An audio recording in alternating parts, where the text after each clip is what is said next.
இலவச பேருந்து மாணவர்களுக்கான பஸ் பாஸ் என இருந்தும் கூட 2 கிலோமீட்டர் நடந்து போறாங்க பள்ளி மாணவ மாணவிகள்.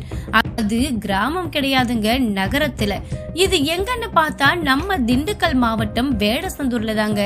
வேடசந்தூர்ல கடந்த 30 வருஷத்துக்கு முன்னாடி காமராஜர் பேருந்து நிலையம் அமைச்சு பொதுமக்கள் பயன்பாட்டுக்கு பஸ்களும் காமராஜர் பஸ் ஸ்டாண்டுக்குள்ள வந்து போயிட்டு இருந்ததுங்க. நாளடைவுல கட்டடம் பழுதானதால கட்டடத்தை இடிச்சு எடுத்துட்டு புது கட்டடம் கட்டணும்னு பேரூராட்சி நிர்வாகம் தீர்மானம் பண்ணினாங்க.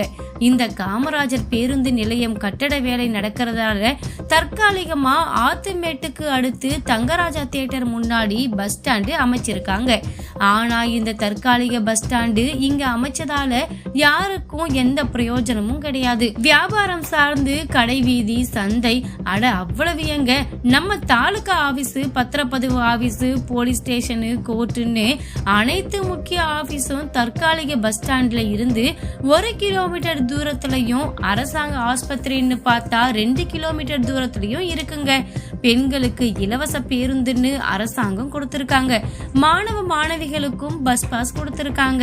ஆனாலும் ஆத்துமேட்ல இறக்கி விட்டா பெண்கள் மேல்நிலை பள்ளி, ஆண்கள் மேல்நிலை பள்ளி என்று 2 கிலோமீட்டர் பிள்ளைகளை பைய சுமந்துகிட்டு போக்குவரத்து நெரிசல்ல நடந்து போறத பார்த்தா பெத்தவங்க நமக்கு கண்ணீர் தான் வரும்.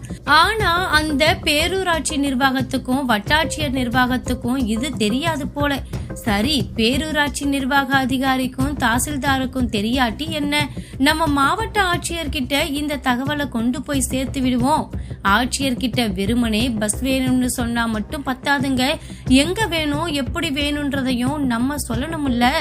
வேடசந்தூரில் செயல்பட்டு வந்த காமராஜர் பேருந்து நிலையம் புதிய கட்டிடம் கட்டுவதற்காக தற்காலிகமாக வேடசந்தூர் தங்கராஜா தியேட்டர் முன்பாக தற்காலிக பேருந்து நிலையம் அமைக்கப்பட்டுள்ளது. அம்பேத்கர் சிலை அருகில் முருகன் கோவில் சவுண்டாவினருக்கு அனைத்து பேருந்துகளும் வந்து சென்றால் பள்ளி செல்லக்கூடிய மாணவ மாணவிகள், மருத்துவமனை செல்லக்கூடிய நோயாளிகள், அரசு அலுவலர்களுக்கு செல்லக்கூடிய அதிகாரிகள், அலுவலர்கள், பணியாளர்கள் அனைவருக்கும் அது வசதியாக இருக்கும். சொன்ன மாதிரி பயணிகளை இறக்கி ஏத்திட்டு போறதுக்கு பஸ்ஸுங்களை விடுங்க.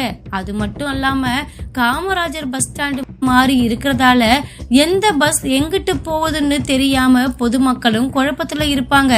அப்படி யாராவது தெரியாம கேட்டா இந்த ஓட்டுநரும் நடத்துனரையும் கொஞ்சம் தன்மையா நடந்துக்க சொல்லுங்க ஐயா.